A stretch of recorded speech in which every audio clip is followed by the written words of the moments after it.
أصدرت تقارير إعلامية متطابقة تفيد بأن الاتحاد الدولي لكرة القدم فيفا وجه توبيخا رسميا لأحد أعضاء الوفد الجزائري على خلفية السلوك الذي رافق حادثة العبث بصورة جلالة الملك محمد السادس داخل أحد مرافق إقامته بأحد الفنادق المغربية.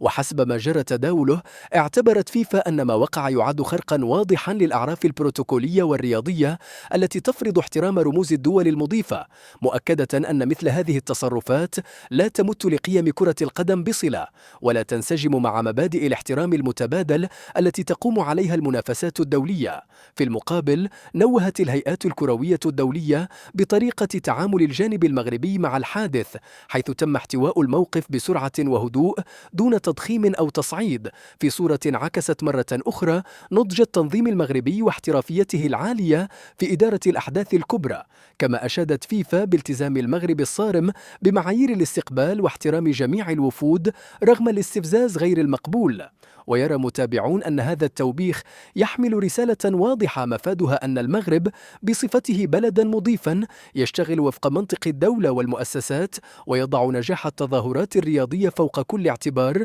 بينما تبقى مثل هذه التصرفات الفردية معزولة ولا يمكن تبريرها تحت أي ظرف. ويؤكد مراقبون أن إشادة فيفا بالموقف المغربي ليست جديدة، بل تندرج ضمن سلسلة من التنويهات الدولية التي حصدها المغرب في السنوات الأخيرة، سواء من حيث التنظيم المحكم أو احترام الضيوف أو الدفاع الهادئ والحازم عن رموزه السيادية، وهو ما يعزز مكانته كوجهة موثوقة لاحتضان أكبر التظاهرات الكروية في القارة وخارجها.